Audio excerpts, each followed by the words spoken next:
Ignition sequence starts. 6, 5, 4, 3, 2, 1, 0. Liftoff. We have a liftoff.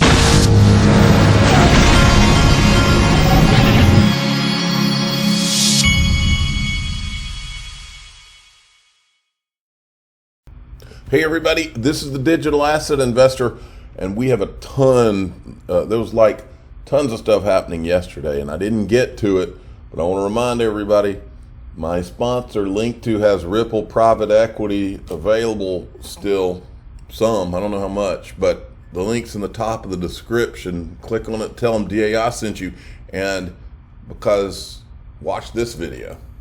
All right. So yesterday, this was the big news going on. John Deaton saw something he had not seen before. He says here, I can't wait for these emails, the Hinman emails, to be released. I predict even non-XRP holders, including Ripple critics, will have to objectively say that what the SEC did was flat out wrong. The inquiry about the motive behind this lawsuit will go into a higher gear, mark my words. This is what he's talking about. He says, I think they were included but not all referenced in the brief argument, but I missed this even though I tweeted it out. Read the footnote. Right here is what he's really talking about. This is a footnote in some of these things that were going around about these Hinman emails being released soon. Therefore, it says, there are reasonable grounds to conclude that XRP does not satisfy all the elements of the Howey analysis and therefore is not a security for purposes of federal securities laws. It is more likely than not that XRP will not be considered a security and thus not be subject to regulatory oversight by the SEC. And then it goes on down here, submission by MoneyGram to SEC detailing proposed accounting treatment for XRP, which did not treat XRP as a security. SEC did not object to non-security treatment. So, according to John Deaton, this is huge now. But there's a lot today, folks. Then we got this from Stefan Huber. And I'll have more on this towards the end of the video, but he's like, oh, he says here, it says Hinman didn't give the speech the SEC wanted him to give. He's referring to this note right here.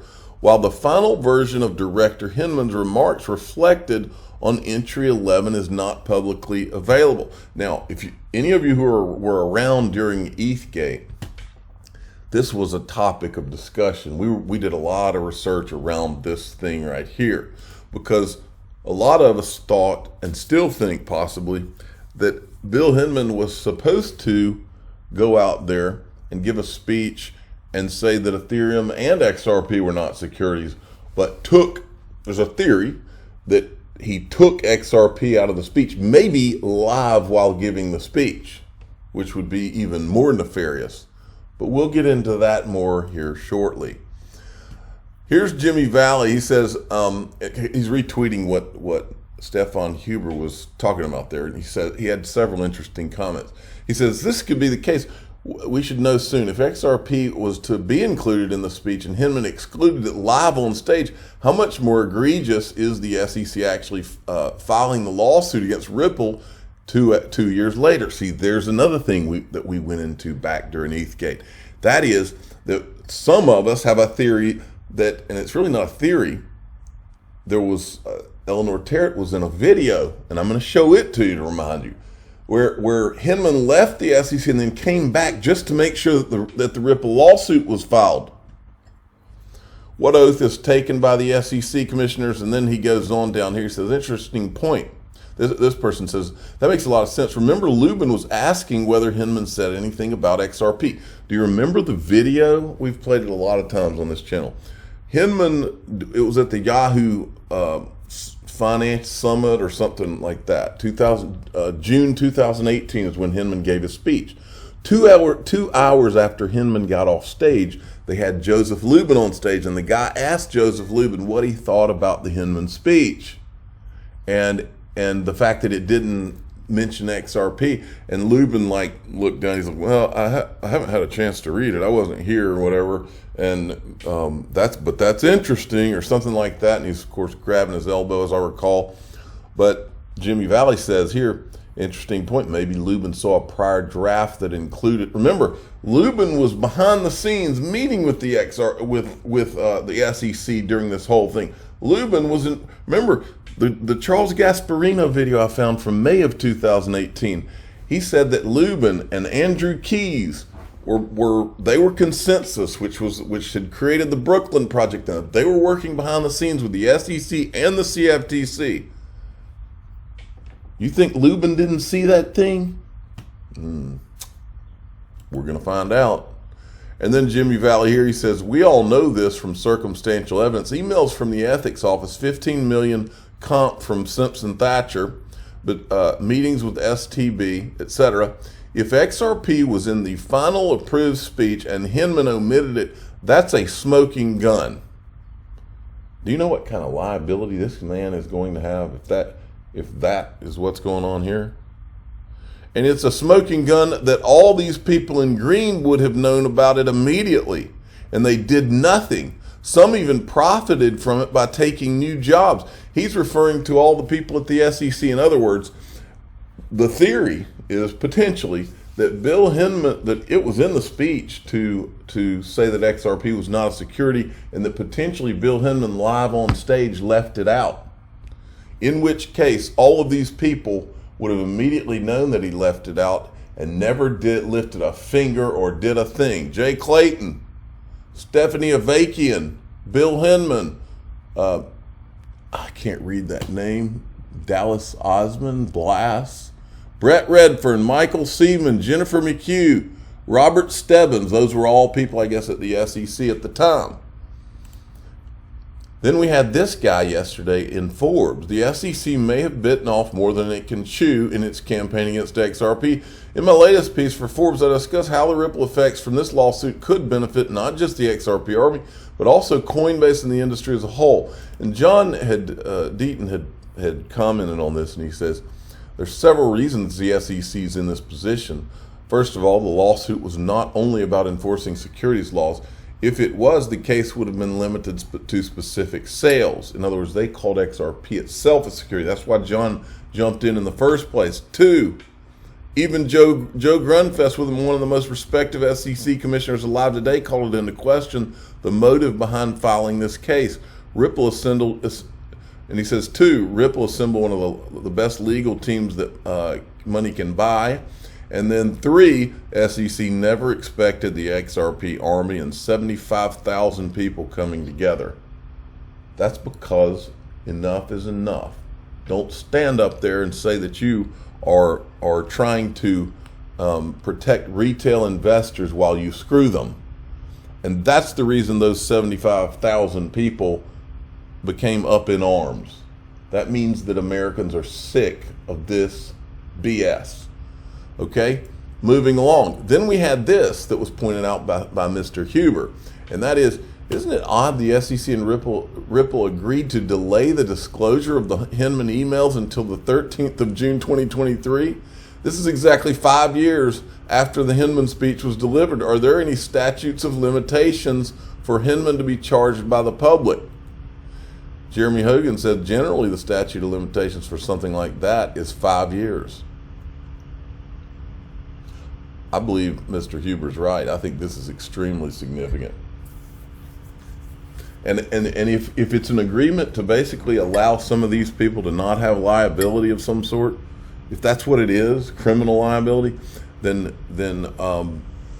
you have to ask the question, well, why did Ripple agree to it? I don't think they would agree to it if they weren't getting something out of the deal, right? Because that's a lot of leverage. All right. Then yesterday evening, John Deaton was on with Eleanor Terrett, and here he says he doesn't think that there's going to be a settlement as a result of, so that the Hinman emails won't be shown, because, and he's been saying this for a while, but I think that John thinks kind of what I think, that there's going to be a judgment and then a post-judgment settlement. The documents are coming out, even if there's a settlement. You can't put the genie back in the bottle.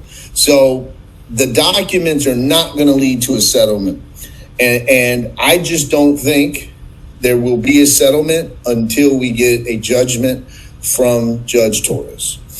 Only then could there be a post-summary judgment settlement.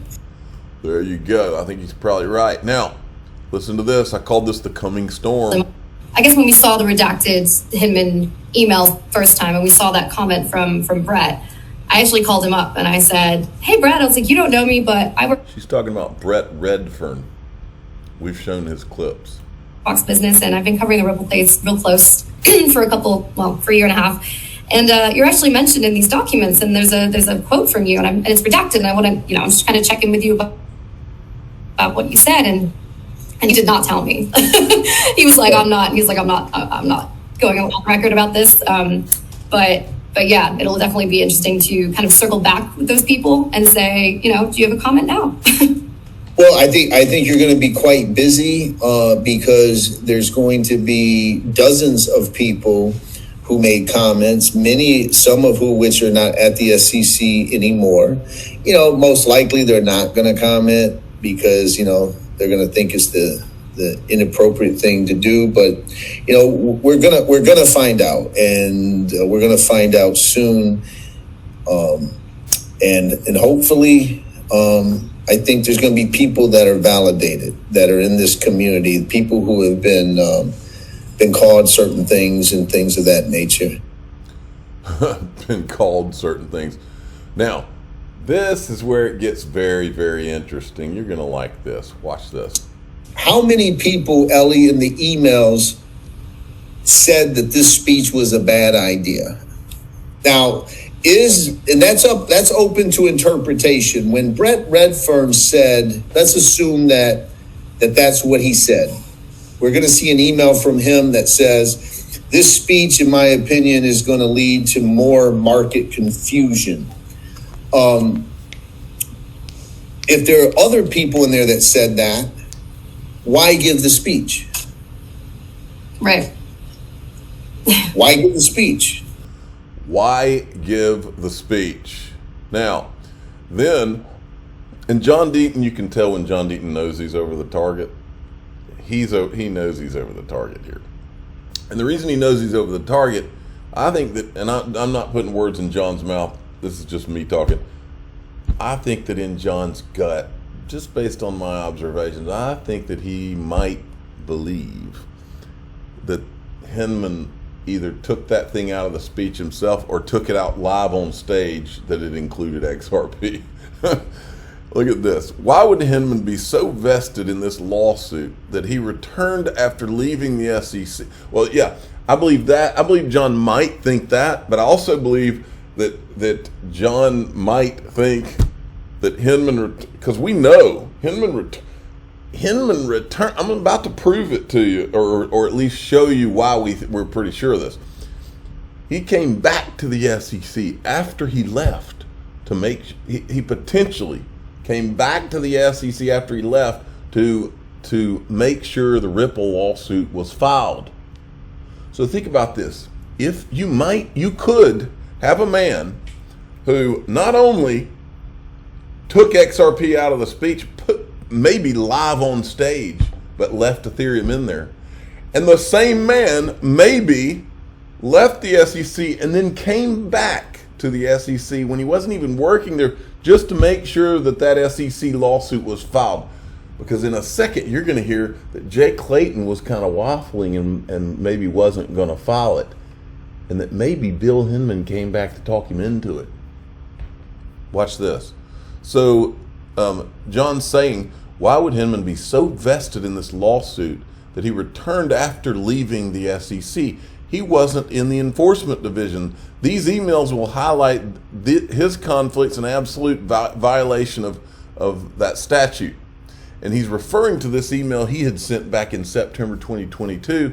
If Ellie's source is correct, Hinman killed the deal, then it is more evidence, in other words, the deal that Ripple was going to settle something with the SEC and there would never be a lawsuit, then it is more evidence of the conflicts. Now, what he's referring to is right here. Listen to this. This was Eleanor Terrett on BitBoy, and I had tweeted this out back on September 28, 2022. Have you heard anything about a potential settlement that was maybe broached or anything buzz around that? I did hear something yesterday, and I'm not going to say the source, obviously, but what a coincidence. It was. I never tell my sources, but it was from it was a source of a source. So this person told me that they had heard that that Jay Clayton, actually, when the Ripple case was brought in December 2020, Jay Clayton had been in favor of settling pretty much right off the bat.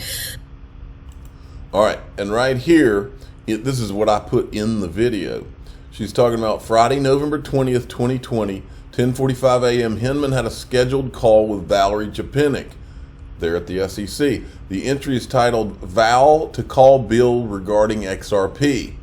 Then Monday, December 7th, 2020 at 12:30, Hinman had a scheduled meeting with Ripple counsel and Christina Littman. And I believe, and I'll show you in the next thing. Actually, let's look at it before we finish this clip. That's December 7th. Hinman's got a scheduled meeting with Ripple counsel and Christina Littman at the SEC, but he left. December 4th, SEC announcement announces that it's Hinman's last day. December 7th, he has a meeting with Ripple SEC. December 9th, 2020, Jay Clayton had lunch with Bill Hinman. The lunch is on Hinman's calendar, but not on Clayton's. Why? So he leaves December 4th. What in the hell's he doing talking to Ripple counsel on December 7th? That's the question. And then the video continues. But that Bill Hinman had been driving it home saying, no, we're going to carry on with this case. I heard Clayton was in favor of settling. Bill Hinman was not. I don't know if that's true. But that's what I heard yesterday, just in answer to your question. Look at this. This is from John. But why is Hinman meeting with Ripple on December 10th? Okay, so now he's saying the 10th, but I think that what's going on here is that it was the 7th. But either way, Hinman had left. When he was no longer an employee at the SEC, his last day was December 4th. He was a private citizen working for an Enterprise Ethereum Alliance law firm. Anyone who doesn't acknowledge that Hinman had an agenda is being ignorant. You see what's going on here, folks? You see why these emails are such a big deal? All right, let's get on to morons. This is Max Kaiser at Bitcoin Miami. Now, think about this for a minute. You got these guys at Bitcoin Miami tearing up the U.S. dollar, and the U.S. government, who knows who the four Satoshi Nakamotos are, is letting that go while he's out here tearing U.S. dollars up. Two guys. This guy right here might want to know that I think he lives in London. You are a U.S. citizen, and I wouldn't be doing that if I was a U.S. citizen. I'm assuming this guy's a U.S. citizen. And then we had this. This is the first time that our president, that I'm not sure whether he knows he's there or not, but he said this, and I'm not sure if he knows that he said it. Let us hear from President Biden of the G7. Turning the important work we accomplished here at the G7, I want to take a few minutes addressing the budget negotiations that I'm heading back home to deal with.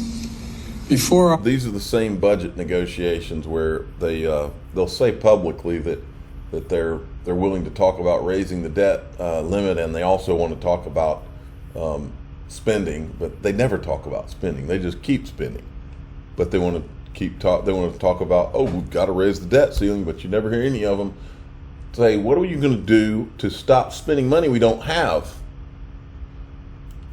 And look, we don't get into politics on this show, but when the politicians enter crypto, they become fair game. Left for this trip, I met with all four congressional leaders, and we agreed the only way to move forward was in a bipartisan agreement.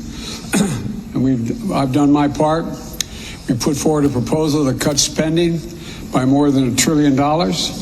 On top of the nearly $3 trillion in deficit reduction that I previously proposed through the combination of spending cuts and new revenues.